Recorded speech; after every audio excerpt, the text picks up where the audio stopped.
are back on the Mountain Morning Show. I'm very excited to introduce to you our next guests in studio. To my far right, Travis H. Bray, PhD, Previver, and founder and president of the Familial Adenomatous Polyposis Foundation, which we're going to learn about here in just a moment. And also to my right, Shawnie Bray, caregiver and vice president of the same foundation. Welcome to the show, both of you. How are you this morning?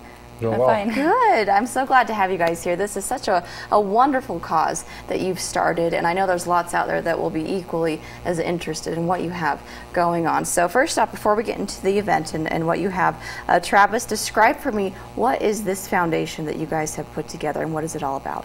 So, Familial Adenomatous Polyposis. There you go. There you go. It's okay. It took me a long time to learn how to say it myself. It's a disease that the name actually describes. So familial means it's genetically inherited. Adenomatous means cancer causing. And polyposis means the growth of polyps. And so for me, you mentioned I was a Previver. Yeah. When I was 15 years old, I'm a third generation F.A.P. patient, or F.A.P. F.A.P. patient. And when I was 15 years old, they had to take out my colon to keep me from developing colon cancer. So just like with what you've been hearing about breast cancer and mastectomies, yes, we have hereditary colon cancer, we have colectomies. And so with the foundation, the background behind that is I had my colectomy when I was 15, and because they were preemptive, I had really good quality of life. For like 20 years. It was really benign and kind of the background. And then I went through this 6-month period of just chronic illness with doctors trying to figure out what was wrong with me.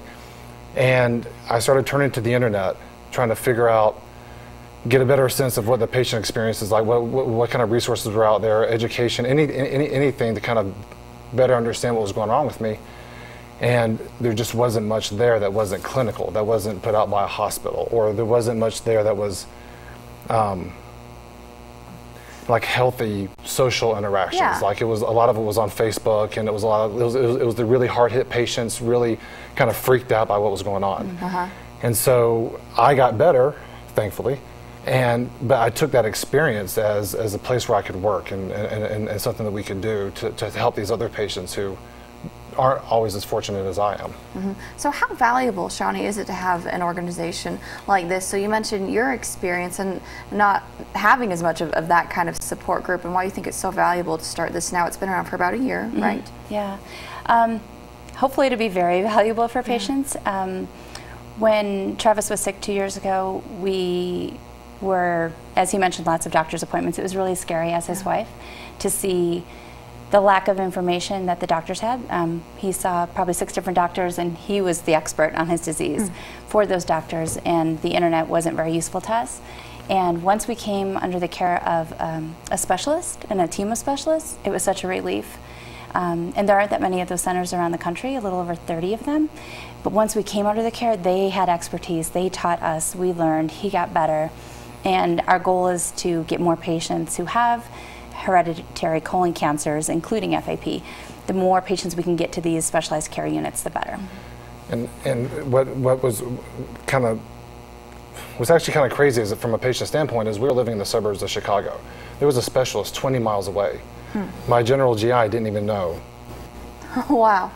So knowing had he not had a patient that had F.A.P., he didn't even know that there was actually 2 specialists in downtown Chicago that he could send me to. I met my doctor by accident. So, and then that's what you see on Facebook a lot, is a lot of patients who are under the care of generalists who have never had a patient with this disease before, and it's a very dynamic condition. So it's something they would certainly need a lot more help than what they may be getting from that general physician. Absolutely. Point. And one of the goals, too, is to educate the general physicians. We have an upcoming webinar where some specialists at the Huntsman Cancer Institute are going to be to help educate other GIs how to recognize and early detection and prevention of colon cancer. When is the webinar?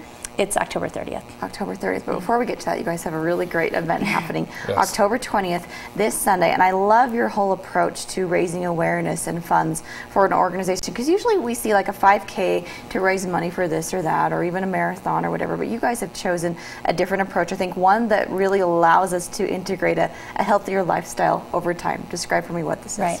The 21-day challenge, you pick your challenge, you go online, you register, pay $30, get your t-shirt, just like any other fundraising event.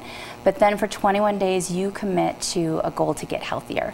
So that can be emotional health, physical health, financial health, or even kick the habit type of health. Nice. And I love this. It's so broad, because initially my thought was, oh, you know, exercise and eating healthy are the two obvious ones. But give some examples of some other things we can do, Travis. Well, this actually started with when I got well, I wanted to ride around Lake Michigan. And so I was going to do that in 21 days. It's about 1,000 miles and raise money that way. So that, like, it started out with a great challenge for me to be able to, like, kind of recover myself. Some of the challenges that are very popular, now, we're thinking about like a patient who's homebound, maybe they're sick with this disease, or maybe they had cancer. This is kind of what we were gearing towards, or we wanted to be able to include. So some of the patients, or some of the people that are doing it, are doing a 21-day gratitude journal. They just want to be happy for 21 days, or 21 days of, there's one that used to do photography, and she got out of it because of chronic illness. And so for 21 days, she's going to do photography, or 21 days of art. From one of our old board members, life got too busy. She's working all the time, kids, family, and she used to love art. So for 21 days, Carla will be doing art, you know, like she used to do.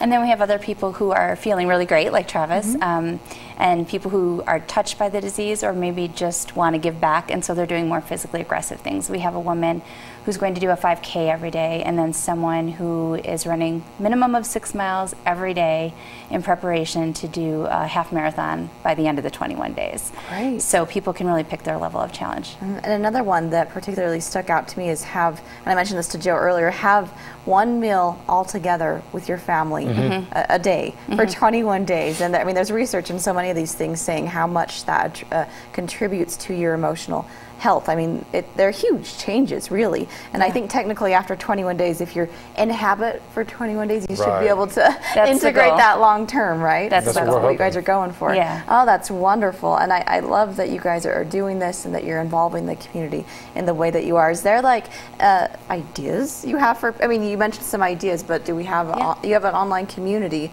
there that actually assist with helping people stay on task, right? Tell me about this. So when people register, they are taken to a list of 30 ideas, or you can customize your own, you can write your own in, and you choose your idea, and then if you're willing to share that with the community, you publish that on Facebook.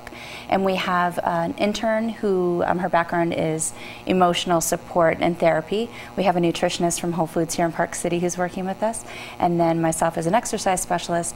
So you have 3 people who will support you. So once you choose a goal, we'll make sure that the goal will help you make sure it's really specific and achievable for you over the 21 days. And then this whole online community, we have over 300 people who've already committed online to this cause, and they're already supporting each other online. When people write down what they're doing, other people are encouraging them, giving them suggestions, ideas, feedback. We had one woman who planned to do yoga, that's what she wanted to do, and then a recent doctor's appointment, she found out that she's going to be going through chemotherapy during this time, and her doctor said yoga isn't going to be feasible. So she posted that on there. She was sad about that, but then the community really rallied and gave her other suggestions so that she wouldn't give up and she could still do something to take control of her health for 21 days. That is amazing, and I love that, because it really does create that long-term community support, and we know that it's always easier to change a habit or to adjust something in your lifestyle when you have a big group backing you in the way that this is. What are you most excited about, Travis, in seeing this event come together? What do you hope that people take away from it? Well, actually, it's the hope. You know, I got started with wanting to take control of my disease, and that's how for me, this challenge really got started, was empowering the patients who have hereditary colon cancer to take control of their well-being, take control of their happiness. Like, what I've seen so much is a lack of hope in this community. And so I just wanted to be able to see these 300 people come away just feeling a little bit better about themselves, feeling a little bit better about their condition, with a sense of hope that everything's not going to be perfect, maybe, but it'll be a lot better than it was, you know, just especially after you completed a goal like you guys are setting out there with them. That's so wonderful, and it takes place at Whole Foods, right? So it's an online event. Anyone can register on our website, and they can participate from home wherever they are in the world. And we do have people participating outside the U.S. And they can do their challenge wherever they'd like. And then if people do here locally want to join us for a kickoff celebration, it'll be at Whole Foods Sunday the 20th from 8 to 10 a.m. Whole Foods is the Whole Foods in Park City. Yes. The Whole Foods in Park City from 8 to 10. They'll get a free healthy breakfast to start their healthy challenge, and then a pass for the Basin Recreation Fieldhouse. And then there's also a bunch of gift certificates we'll be raffling away from local businesses who want to support this event. All right, very good. Anything else to add this morning? I think we covered it. Where can we find out more information online? At www.hcctakesguts.org, and that stands for Hereditary Colon Cancer Takes Guts.org. Very good. Well, you guys, thank you so much for joining us, for sharing your experience, specifically Travis. Thank you for giving us a little glimpse of what it's like to experience what you have, and I know that many people need to learn more about it, and you can do that by participating in this event. It Takes Guts, the 21-day challenge, kicking off this Sunday, and I love that people from around the world are actually being part of it as well. It's not just a Park City event. So thank you very much, and good luck with the event. Thanks. We'll be right back after this quick break. We have a really fun check it out video for you. It's coming up in just a minute.